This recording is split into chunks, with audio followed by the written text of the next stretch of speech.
Hello, hello. Welcome back to a brand new Digimon deck profile. Now, we have been waiting patiently, well, at least I have, to, you know, just new cards. Release my first deck profile after the ban list, and then there's nothing really too interesting or new to talk about with the game, so been waiting for this. And I've been so fucking excited for this deck because I am a Digimon boomer. And you saw the thumbnail, you saw the title. You know what we're talking about, and that is the adventure deck.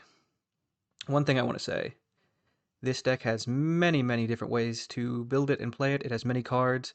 It is a lot of preference, I would say. And this is my week one build. We actually had a locals just the other day. We got the new set in. We got the structure decks. So I was able to play this, and it did pretty well. It is super fun to play. I'm very happy with this deck. I'll have this deck profile right now, and then somewhere towards the end of the format, I will show off my updated list to, where I get. Because it will get changed and it will get moved around, but we'll see. Right now, here's what it is. It's fun to play, it's adventure, it's boomer deck. Here we go.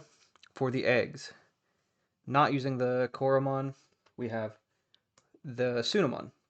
Sunamon is just on deletion, grab an adventure, trait Digimon from trash. Very handy. It keeps you getting resources. You're going to be running through a lot of guys, and to be able to just cycle them back from trash is great. Koromon, the other alternative egg, is just DP. I think it's 1k, which I don't know. I don't think matters as much, but grabbing a card back is super nice. For our rookies, starting off with 4 of the Agumon. I did actually, I only got 2 of these structure decks so far, but I was able to get the super sexy Agumon. So he's here, but he is great. All of these cards, if this is your first time seeing them, Digivolve over anything with adventure, and they have a lot of similar effects when we get there, but for the rookies, Agumon and Gabumon have a very similar thing. While you have 3 or more total colors of Tamers, or your opponent has a 10k or higher, they can warp up for a cost of 4 into War Greymon or Metal Garurumon, respectively. Let me get Gabumon out. We play 4 Agumon and 2 Gabumon. I think Agumon is the better of the two for a couple things. One, I think War Greymon is better, which you'll see. I think the War Greymon Ace is really good. And then two, I think the Inheritable is better.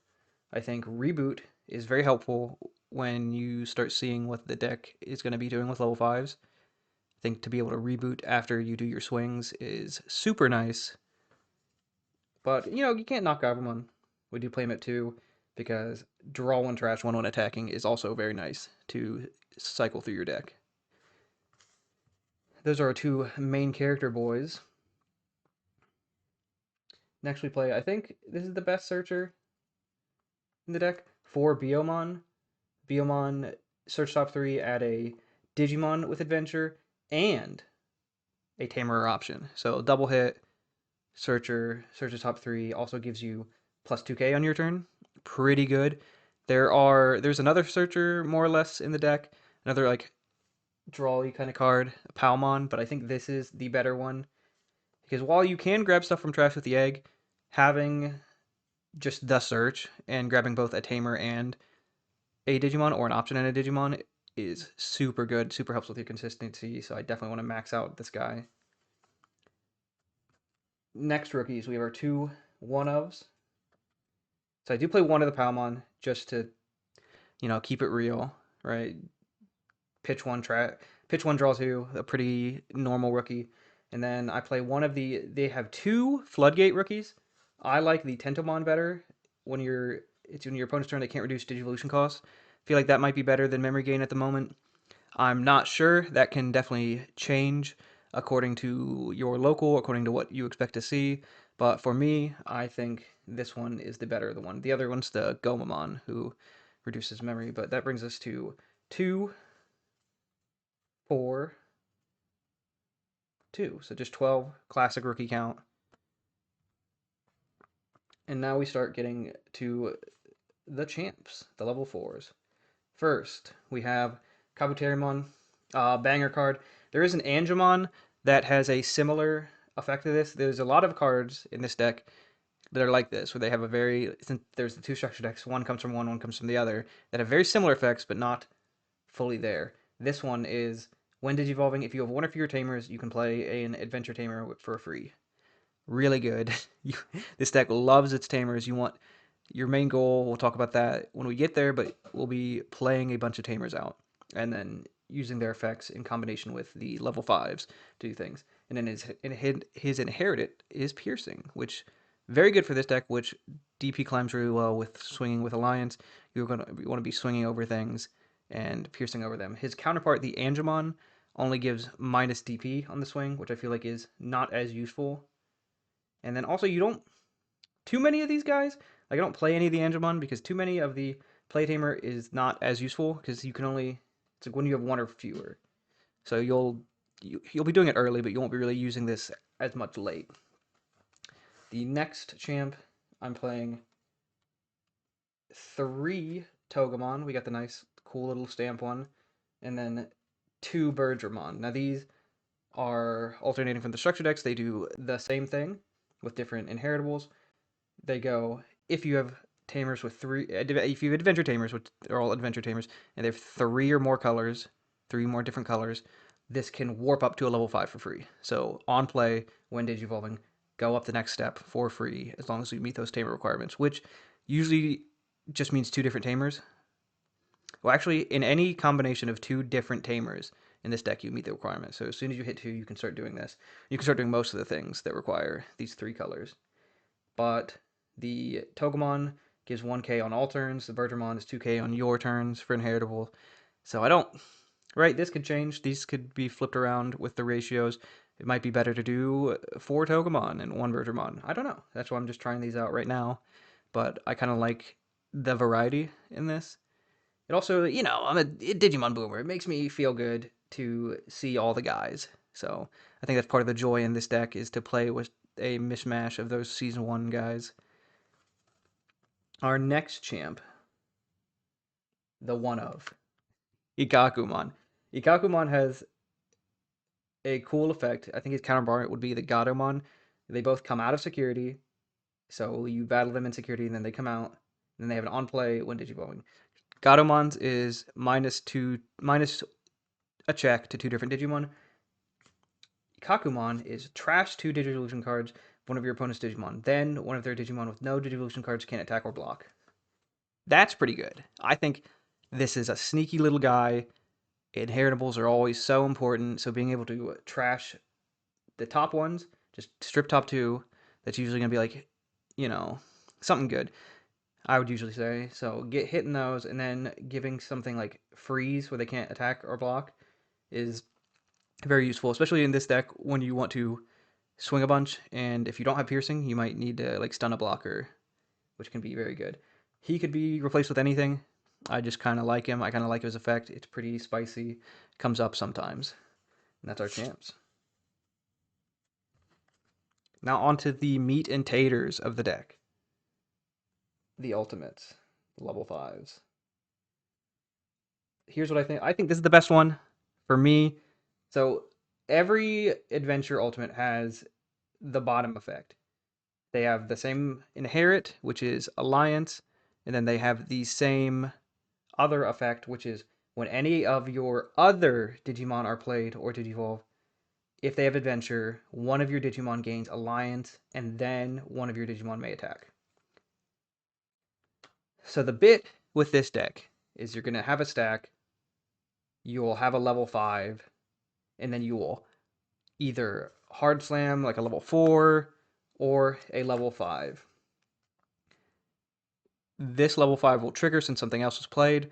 It can give itself alliance and swing. So even if you pass turn, you're swinging 17 or numbers, 14k, 2 checks. That's pretty good. That's kind of the bit here is you're going to be playing Digimon to trigger those effects. But what's Lilymon's other effect? Because each of them also has an on Digivolving on play. So Lilymon will suspend all your opponent's Digimon with 5k or lower. Then, for every 2 colors of your Tamers, return one of your opponent's suspended Digimon to the bottom of the deck. Great form of removal. Being able to, because it doesn't need to suspend them to remove them. If your opponent's Digimon are already suspended, it can remove anything. So you'll be getting rid of a lot with this. And especially since you can get like a lot of blockers, you'll have a really defensive deck, I would say. This deck can pop off, but it can also like play the long game. So this is very nice to clean up board, especially when you get a lot of tamers. When you're bottom decking like 3 guys, that's crazy. And then of course it has the alliance. Our next level 5. This is the only other one we play multiple copies of. So we play 3 of the Lilymon and then 2 of the Angelwomon. Angelwomon effect, the same as Lilymon, play Digimon Alliance, all that. But on play when Digivolving, one of your other Digimon may Digivolve into an adventure card without paying the cost. So that's super strong.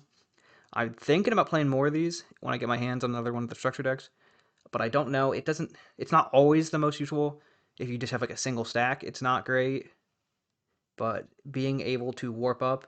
So the cool thing, if you have like a Birdramon, if you have 2 bodies on board, like in a Birdramon and a Kakuman, or if you just have a Kakuman, play Birdramon. Birdramon digivolves into Angelmon. Angel digivolves into Angelmon. Angelmon, then you can digivolve into the level 6. And that's all of just, having these 3 cards in hand and a level 4 on field. You can kind of do that kind of cool play. But it's, like, as you see, that requires a lot of resources, so it's not the most reliable thing to do. But when you do it, it's cool. So I think she's definitely one of the better ones. She's cool, right? That's why she's an SR. She has got a pretty good effect. Her counterpart, Magna Angemon, I think kind of sucks. He just puts something to security, which, I don't know. I'd rather have Lilymon. But I could be wrong, right? That could change.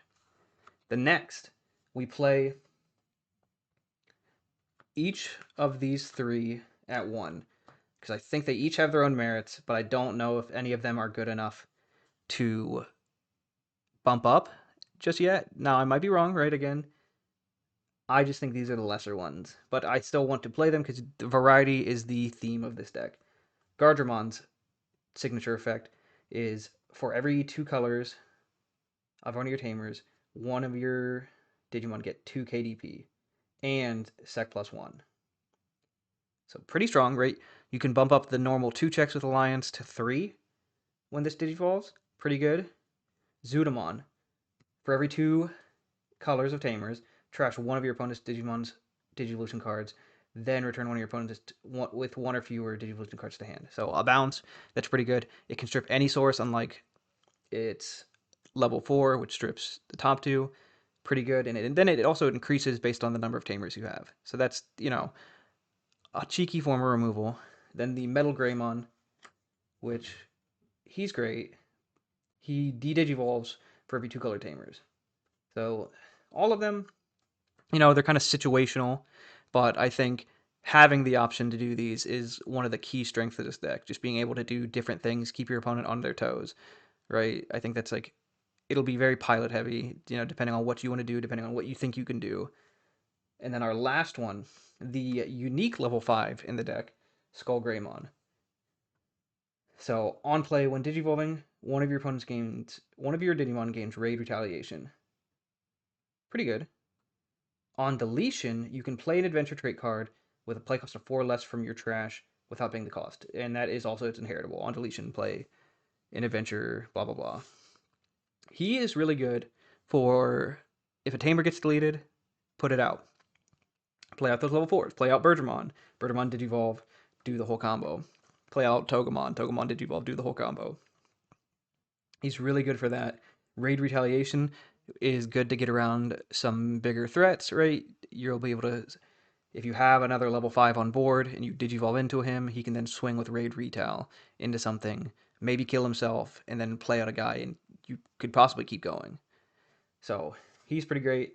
I've seen arguments to play more of him, but again, I think he's great when he's good, which is like he's not always the thing you want to be doing. He doesn't have the good give alliance and something an attack effect. He doesn't have the alliance inheritable, so he's not, I think, as valuable as any of the other level 5s, but he's something you definitely want to have an option to use.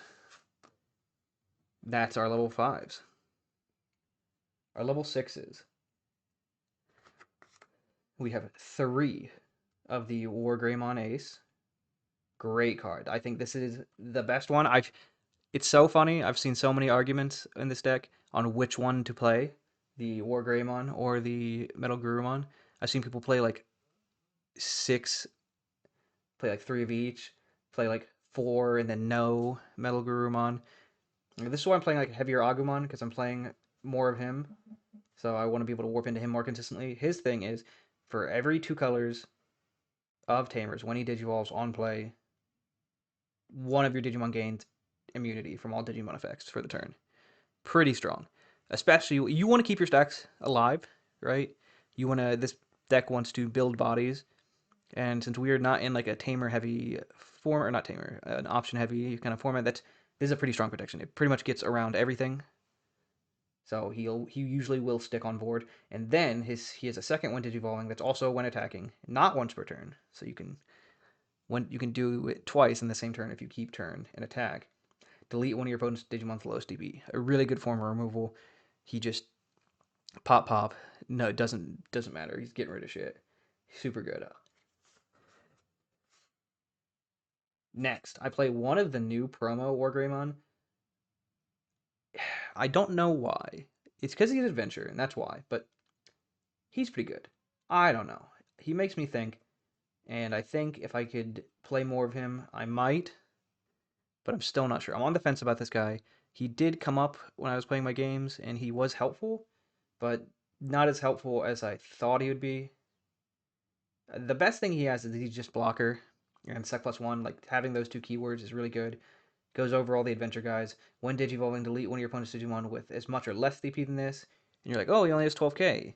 Well, for every color of Tamer you have and Digimon, he gets 1,000. So often you'll have like 4 colors, 3 colors. So he's usually going to be like just 15, 16k naturally. So pretty strong, I think. But the not being able to blast into him, well, this deck likes to sit on level 5s and kind of wait for your opponent and then make your plays, kind of hurts. But I don't know. He still seems pretty strong. I would bump him up maybe to 2 or 3, probably 2 eventually. But for now, I think having just the option to do it, so you have your 4 different War Greymons, pretty good. Last level 6, one of the Metal Garurumon A's. I was not going to play this deck without any. I think this is the lesser of the 2 level 6s, but I know people disagree. I just think he doesn't give you the protection. So when digivolving, return one of your opponent's level 4 lower to the bottom of their deck. For every 2 colors tamer, add 1 level. So as long as you have 1 tamer, you're bouncing a level 5. 2 tamers, usually level 6. I don't know. His when attacking though, you may play a level 4 lower from trash without paying the cost. That's pretty good. I think that is stronger than the bottom deck because you can play a level 4, do whatever the level 4 does, and then use that target for alliance usually. So that is pretty good. I would like to play more. I just deck space is kind of weird with this. It still needs, I think, tweaking. That's why this is version 1 of the deck. But this did pretty well. When he comes up, he's good, but you would like to see War Greymon more than him, in my opinion. And that is it for the Digimon. Now to the Tamers. I'm going to put all these out because they're all very similar. So I play 2 of each. So, and we'll get to him in a second. Don't look at him yet. The gimmick of this deck is having multiple tamers that have different colors. Every tamer has the your turns effect to tap this card and reduce the play cost of one of your adventure Digimon by 1. So you're going to want to max, right? You're going to want to have a lot of tamers so you can hopefully play level 5s for cheap. All of them now have different effects. These bottom 2 gain you 1 memory at the start of turn if you have an adventure Digimon. Pretty alright. So, these 2 are. This is the best one, the Matt and TK. He gives rush to any level 5s or higher. So that means if you have a level 5 on board and you play another one, that other one can swing because it will gain the alliance off of the one on board. And then it can just do its swings with rush. Pretty good. You can also just swing without alliance for games sometimes. I've done that. I did that quite a bit where you'd get somebody down to 0, they don't have anything on board, you just play a new level 5 and then activate one of the effects you haven't procced yet, and then you just swing for game with Rush. So this Tamer is great. I could see an argument playing more, but you don't, to just kind of keep in line with how the deck plays, you don't want to really see any one Tamer more than the others, because you want to have those diverse different colors. So he gives Rush, and this one, I think people sleep on this. I see some people play none of it. It gives all of your Adventure Digimon blocker. This is super helpful. It can help you prolong the game until you can build up your board. It's really good when you just have a bunch of level 5s on the board that are ace targets, right? You can just block, you can do their ace effect, delete something and block, or bounce and block. It's just a great defensive option. So I would play 2 of each of these Tamer. And then the last Tamer that is the unique one, that is the new secret rare, the Tai. Tai, he is a memory setter, so, start your turn, 3 memory. When any of your Adventure Digimon attack, or just any of your Digimon attack, you tap him, you can draw 1. You're like, okay, that's not like really a secret rare. So his actual good effect, main. You may play an adventure or hero. We're not doing that. With a cost of 2 or less from your hand without paying the cost. For each of your Tamer's colors, add 1 to this effect. So 3 if you just have him on board. 4, 5, 6, 7. So if you have 3 Tamers on board, you can activate Tai to play a level 5 for free because they all cost 7. And then his cost is you must bottom deck him, which kind of sucks. But being able to play those guys for free by just having Tamers out, which is what you want to do already, is super strong. I wouldn't play more than 2 because you don't need to rely on this, right? When you see him, I was winning, right? But I don't think you need it. And again, you don't want to really max out on Tamers. At most, I could see adding 1 more of him and then cutting one of the others. But I think he's fine at 2. I think they're all fine at 2 because you really want diversity in this deck. This is the diversity inclusion deck. Please diversify your Tamers, or you're going to get caught in weird spots where you can't trigger effects because you don't have enough colors. And for our final 2 cards, or 4 cards, we have the 2 options. Now, there's the silly white options that we don't play. We play Our Courage United and Between Our Friendship, both at 2. Our Courage United, they're both delay options. Believe in Our Friendship's the simpler one. It is a memory boost for the deck that can also grab Tamers. Well, I mean, it can add options as well, because it's just grabbing any adventure trait card. So pretty simple, then pop it to gain 2 later.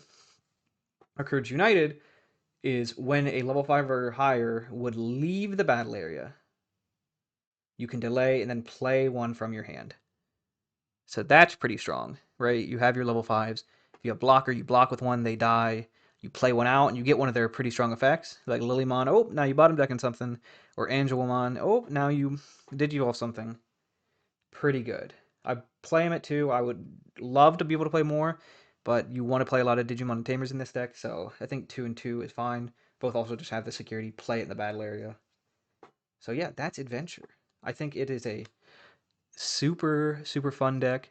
It's super fresh coming out of this new set and starter decks. And it's super easy to build. Like, you don't necessarily need the ties at first. You can literally just grab 1 of each of the structure decks and then play a variation of this and have a bit of fun. The ties do help, and then having options from the actual set does help, but I think the deck is fully playable and fun to like fiddle around with if you just get those structures.